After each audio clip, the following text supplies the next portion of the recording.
Welcome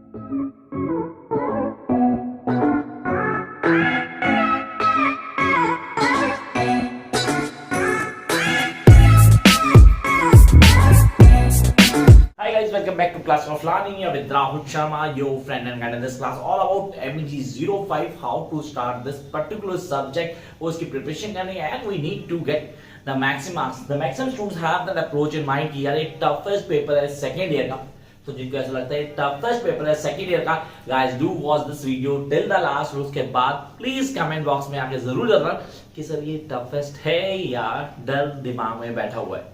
तो how to prepare this particular paper, अब करने का तरीका क्या होगा, and how we going to get the maximum marks in this particular paper. सब मार्क्स कैसे आते हैं स्टूडेंट्स के, and how we going to get the marks with the strategy, वो इस वीडियो में पूरा क्लियर करूंगा. In between the video I will show the certain screenshots of the marks of the students, जिनको आप देख के थोड़ा थोड़ा खुश होना कि यार हम भी नंबर ला सकते हैं, अगर ये ला रहे हैं तो हम भी ला सकते हैं. तो definitely I am going to add that screenshots in between the video कि आप लोगों को लगे कि हाँ हम भी मार्क्स लेके आने. चलो यार फिलहाल बात करते हैं MEG5 की प्रिपरेशन कैसे करनी. What be the best strategy. Seriously जो पीछे लिखा है क्या ये स्ट्रेटजी है? No, it's not a strategy, but these are the main things that you guys need to do for this particular paper. अब आपने कहा इस पेपर को करना है तो हमें क्या स्ट्रेटजी लेनी पड़ेगी. What is literary criticism. Criticism दिमाग में आता है सर, क्रिटिसिज्म अगर हम बोलते हैं first year MEG1 sir paper ने दिया, कोविड ने पास करवा दिया था. चलो कोविड ने पास करवा दिया तो सेकंड ईयर का पेपर देना है, तो यहां पे भी हमें लिटरेरी क्रिटिसिज्म को डील करना हो. तो पहले क्लियर करते हैं what is literary criticism. So the first part that is known as the introduction. मैंने लिखा है लिटरेरी क्रिटिसिज्म. इसको डिवाइड किया मैंने अलग अलग segments, block 1, block 2, block 3 for MEG5. जो मेरे ऑनलाइन स्टूडेंट्स हैं उनको अच्छे से पता है कि हम ब्लॉक वाइज उनको प्रिपरेशन करवाता हूं. तो यहाँ पे हमारे दिमाग में आता है कि हम इस पेपर को प्रिपेयर कैसे करेंगे और कौन से कॉन्सेप्ट हैं जिनको ऑन टिप करना जरूरी है. Yes, we guys need to make sure कि हम एक एक चीज को ऑन टिप करेंगे. तो बिगिनिंग यही से होगी. The beginning is really the key. How will going to start अच्छा होना चाहिए, बाकी चीजें अपने आप सेट आउट हो जाती. तो चलो क्लास शुरू करते हैं. फिलहाल हमने कहा लिटरेरी क्रिटिसिज्म क्या क्या करना है, meaning and functions. I repeat the functions. Guys make sure if you know the function of literary criticism तो कंफर्म है कि आपका एक क्वेश्चन पेपर में सॉल्व होगा. And I'm 100% sure about it कि क्वेश्चन पेपर में आएगा and you guys are going to deal with this question. In my online segment जिसमें ऑनलाइन जो क्लासेस चल रही हैं उसमें सबसे ज्यादा स्ट्रेस देता हूँ कि आपको फंक्शंस ऑन टिप करने हैं. पहला लिटरेरी क्रिटिसिज्म क्या है उसको डिफाइन करना है, उसके सारे फंक्शंस को बताना है एंड हाउ टू अंडरस्टैंड. सही जजमेंट करना या किसी की अंडरस्टैंडिंग को क्लियर करना, सारे कॉन्सेप्ट आता है. तो यहाँ पे मेरे पास इस ब्लॉक में क्या आता है, शॉर्ट नोट्स. मैंने पहले क्लियर किया हुआ है जो पेपर में शॉर्ट नोट आएगा ना उसमें से 100% कंफर्म है कि ये ब्लॉक होगा, कि इस ब्लॉक से शॉर्ट नोट कंफर्म आना है. You guys need to prepare this. Jump to the second segment. Sir दूसरे ब्लॉक पे आते हैं, थोड़ा आराम से चलते हैं, भागना नहीं है, बड़े आराम से चलेंगे. कि स्टूडेंट बोल रहे हैं सर बहुत तेज पिच होती है आपकी, तो पिच को थोड़ा स्लो कर लेते हैं, हम चीज समझते हैं. In between you can see the screenshots मिल रहे होंगे आपको. स्टूडेंट्स अपने अपने व्यूज दे रहे हैं कि उनके मार्क्स कैसे आए, कैसे वो चीजों को ग्रैब करते हैं. तो अब आपकी बारी. Yes, it's your turn to be in the screenshot of my Facebook status. तो देखते हैं कब आता है, उसके क्या चेंजेस आते हैं. इन बिटवीन जिनको नोट्स ही या ऑनलाइन क्लास ज्वाइन करनी है पीछे नंबर दिए गए, you can join the classes और get the notes. These are not free guys, इसलिए पे करना पड़ता है आपको. Come to the second segment that is really key. आप बोलते हो classical criticism. What do you mean by classical criticism. 100% paper में क्वेश्चन होगा वेदर इज एरिस्टोटल और Plato. Why Plato was hostile towards poetry. Difference between the approaches of Plato and Aristotle और tragedy of Aristotle. ये वो चार question है जो confirm paper में आते हैं. मतलब चार में से कोई एक 100% पेपर में मिलता है. तो इससे ज्यादा आई होप आप लोगों को नहीं चाहिए कि मैं बताऊं कि इनमें कंफर्म पेपर में क्वेश्चन आएगा. जो यहाँ दिया हुआ है प्लेटो एंड एरिस्टोटल में लिख दिया है. चार में पोएट्री लेके इनका एकदम सेगमेंट था. डेफिनेटली उसकी सोच अलग थी. एक कहता था poetry is waste of time, एक कहता था इट्स अ क्रिएटिविटी, एक कहता था ये कुछ भी नया नहीं करती, दूसरा कहता था हमेशा चीजों को मॉडिफाई करके टर्म्स में बताती. एक कहता था डेंजरस है, दूसरा कहता है डेंजरस नहीं है, चीजों को इनोवेटिव में प्रेजेंट करती है जिससे इमेजिनेशन इंप्रूव होती है. तो सर दो लोग के अलग अलग व्यू पॉइंट थे. इसको समझने के ए और बी या एक्स और वाई करके समझना, that be a key to understand. Come up to the next point that is romantic criticism. So romantic criticism में डोमिनेंट है preface to lyrical ballot.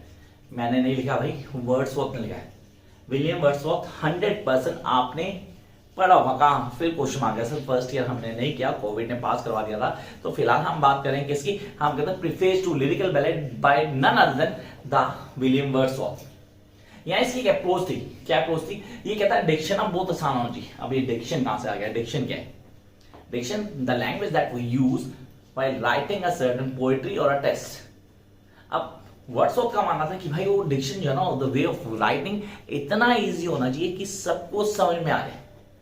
When anybody read that, so they can easily understand. Yes, they can easily understand. अगर वो चीजें समझ पाएंगे तो definitely लिख भी पाएंगे। तो वही कॉन्सेप्ट दिमाग में रखना था आपने। आपने कहा सर ये पॉइंट था जिसको दिमाग में लेके चलना था। तो पहला गया Wordsworth, sir preface to lyrical ballad. Then Coleridge, sir Coleridge biography literature. Sir इसने सपोर्ट किया था वर्ड्सवर्थ को, फ्रेंड थे दोनों, सपोर्ट कर रहा था, लेकिन इसने अपनी अप्रोच दिखी थी बायोग्राफी। सर अब बायोग्राफी सर तो ये तो सर हाईलाइट नहीं था ना बायोग्राफी लिटरेचर, तो उसने हमारे कोर्स में नहीं है। Maximum of the student have an approach किया ये तो हमारे कोर्स में नहीं है, तो why will reading this, it is in your course guys. हाँ पेपर में नहीं आता, that's a different thing, but ये आपके कोर्स में है तो आपको उसका ग्लिम्स तो पता होना चाहिए। जो मैंने नोट्स में एक्सप्लेन किया हुआ है, मैंने आपको ऑनलाइन क्लासेस में एक्सप्लेन किया चीज। जंप करते हैं नेक्स्ट वन पे, that is PB Shelley, a defence of poetry. Yes, a defence of poetry. इसके किसी दोस्त ने क्या किया, चुटकी ले ली, it's a waste of time, seriously poetry is a waste of time. भाई भड़क गया ऑनेस्टली, इसको लगा यार ये कैसे कह रहे हैं poetry is waste of time. ये क्रिएटिविटी है, इमेजिनेशन, हर किसी के बस की नहीं है पोएट्री लिखना। ऑनेस्टली इज नॉट आ क्या सर कह रहा है स्पून फॉर एवरीवन। नहीं सर, थोड़ा क्लियर कर लेते हैं, हर आदमी के बस की नहीं है कि वो ये काम कर दे। तो यहाँ इसने डिफेंस ऑफ पोएट्री पे एक पूरा क्या लिख दिया, स्पीच नहीं सर, एक आर्टिकल क्रिएट कर दिया। तो हमने कहा 3 पॉइंट है हमारे जो हमें पता होना चाहिए, वर्ड्सवर्थ, कॉलेज और PB Shelley. Jump to next one, new criticism. What is new criticism, sir ये न्यू क्रिटिसिज्म क्या था, मतलब अप्रोच अलग थी, एक्चुअली अप्रोच अलग थी। A different approach to write down a critical appreciation, उसको बोला गया न्यू क्रिटिसिज्म। अगर मैं बोलूं मॉडिफाइड टर्म, चीज को बदल के नए फॉर्म में लेके आना, कुछ गलत नहीं था, बड़े आराम से समझाया गया। तो इसमें 3 लोग इंपॉर्टेंट है, I Richard, T S. Eliot and sir Wimsatt. ये तो पेपर में आ रहा है लगातार आ रहा है from the last 3 to 4 years। तो ये 3 लोग हैं, आई रिचर्ड सर लास्ट 3 साल से नहीं आया, इसका मतलब ये नहीं कि नहीं आएगा, इंपॉर्टेंट है, याद रखना। Next one, Marxist. से मार्क्सिस्ट ना पेपर के पॉइंट से सबसे इंपॉर्टेंट है, and I really want you guys to do this at the first shot, honestly first shot. ये पेपर के पॉइंट से सबसे इंपॉर्टेंट में से एक है मार्क्सिस्ट। से जिन्होंने पॉलिटिकल ऑनर्स की हुई, इंग्लिश ऑनर्स नहीं पॉलिटिकल ऑनर्स की, उनके मतलब क्या है, सोशलिस्ट कॉन्सेप्ट जहां सबके लिए सब बेस और सुपर स्ट्रक्चर की बात करता हूँ, आइडियोलॉजी की बात करता हूँ, क्लास स्ट्रगल की बात करता हूँ, मतलब सोसाइटी में ऊंचा नीचा, रिच और पुअर, इन सारे कॉन्सेप्ट को लेकर आना, सोशल स्नॉबरी, सोशल क्लास, इसकी बातें करता है। हाँ पहले हमें क्या करना होगा, इसके व्यू पॉइंट को समझना होगा, व्हाट इज मार्क्सिज्म, उसके कॉन्सेप्ट को समझना है। फिर बेस और सुपर स्ट्रक्चर क्या है, what is base and what is super structure, how we can define this. Sir base और सुपर स्ट्रक्चर, प्लीज वीडियो को जरूर देख लेना, सारी की सारी वीडियोस आपने देख लेनी। हाँ इसी चैनल में मिलेंगे, चैनल सब्सक्राइब नहीं किया सर, हम वीडियो देख रहे हैं, ऑलमोस्ट 8 मिनट हो चुके हैं और हमने वीडियो देखते हुए चैनल को सब्सक्राइब नहीं किया। Guys, make sure that this is helpful you to subscribe the channel and press the bell icon so that whenever I'm going to upload a new video, you'll get the notification. तो अभी तो कर दो यार। Jump to next part, ideology. Actually, everything is based on ideology. Yes, everything is based on ideology. तो यहाँ ideology क्यों चाहिए? मेरी आइडियोलॉजी बहुत क्लियर है कि मुझे चीज समझानी है आपको, से इसका फायदा हो रहा है नुकसान हो रहा है, I don't know whether really the views are there और not, sorry, my job is to clear the concepts to you that how to propose this particular papers. बाकी बच्चों के नंबर आप देख लो, चीजें कैसे करनी है वो आपको पता लग गया होगा। क्या नेक्स्ट वन, फेमिनिस्ट।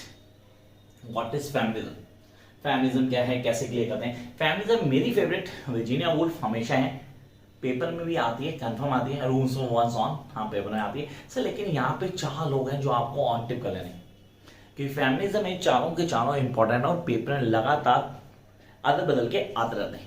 तो हमें चारों कॉन्सेप्ट क्लियर कर लेने। The first one will begin with the features of feminism. तो फीचर्स तो घूट के भी जाएंगे, कैसे क्लियर है सर, वीडियो डाली है मैंने यार, वीडियो को देखो, features of feminism. Come to first one, Mary Wollstonecraft, sir a vindication of the right of woman, a vindication of the right of woman. क्या ये मुझे ऑन टिप करना है? Yes you guys make sure that this must be on your tips. अगर ये tips होगा तो काम बड़े आराम से होगा, चीजें आप बड़े आराम से समझ भी पाओगे। Jump to next part. Here we are having that's a Virginia Woolf, a room for once on, a room for once on. Virginia Woolf, sir इसको भी मैंने डिटेल में एक्सप्लेन किया है इन video. Then we'll have Simon D. Beauvoir, The Second Sex. English होना second year, the second sex. Background reading में पढ़ा होगा आप लोगों ने। सर आप लोगों ने बैकग्राउंड रीडिंग तो पढ़ी नहीं थी, कांट हेल्प इट, कोई बात नहीं, आपके पास एमए भी है और यहाँ पे मौका है तो प्लीज इसको रीड करना, मजा भी आएगा पढ़ने का। And then we are having Showalter, sir feminist criticism in the wildness. Feminist criticism in the wildness, क्या मुझे इसको ऑन टिप कर लेना है या I need to, and then इसको ऑन टिप करके चीजों को आराम से समझ भी पाऊंगा। चलो यार आगे आते हैं, डीकंस्ट्रक्शन। नेक्स्ट ब्लॉक था deconstruction. Sir construction idea form करना, फिर उसको तोड़ के अलग अलग पार्ट करना, दैट इज डीकंस्ट्रक्शन। ये लास्ट के दो ब्लॉक्स ना, अगर बच्चे कहते हैं सर हमें कोई ब्लॉक छोड़ने हैं तो लास्ट के दो छोड़ सकते हो, ऑनेस्टली छोड़ सकते हो। सिर्फ में दो चीजें पढ़ लेना क्योंकि ये शॉर्ट नोट में आ जाती हैं। कौन सी वाली? Sir the roots of deconstruction, deconstruction in poetry and deconstruction in drama. Waiting for God out code के भी यहाँ पेपर में आ जाएगा, उसमें डीकंस्ट्रक्शन हाईलाइट किया गया। पोएट्री में डीकंस्ट्रक्शन कैसे चीजों को बदला गया। Come up last not the least, contemporary literary theory. What is contemporary literary theory? क्या है यार, इसको समझाता हूँ। कंटेम्पररी लिटरेरी थ्योरी कुछ नहीं है, पहले पोस्ट मॉडर्न को क्लियर कर लेना, और फ्रेड और लेकेन दोनों वीडियो डाले। साइकोलॉजी अगर पढ़ी है थोड़ी भी तो ये कॉन्सेप्ट बड़े अच्छे से क्लियर हो जाएगा। Actually I am teaching psychology students too, तो मास्टर के स्टूडेंट है मेरे पास साइकोलॉजी के, तो आप लोग उन वीडियोस को देख लेंगे, आपके कॉन्सेप्ट क्लियर हो जाएंगे। ये था हमारा स्टेप 1 फॉर एमबीजी1, खाली स्टेप 1 है। स्टेप 2 नोट्स आप लेंगे, स्टेप 3 आप ऑनलाइन क्लासेस ज्वाइन कर सकते हैं, नहीं तो आप नोट्स नहीं लेते तो मेरी वीडियोस को फॉलो करके नोट्स बनाएं। ऑनलाइन क्लासेस नहीं लेते, यूट्यूब की वीडियोस डाली हुई सारी देखो और तैयारी शुरू करो। किसी तरह की प्रॉब्लम आती है कमेंट बॉक्स आपके लिए, I'll wait for your comments so that I can help you anyhow, जैसे मैं कर पाऊँ। Till then, keep watching, guys.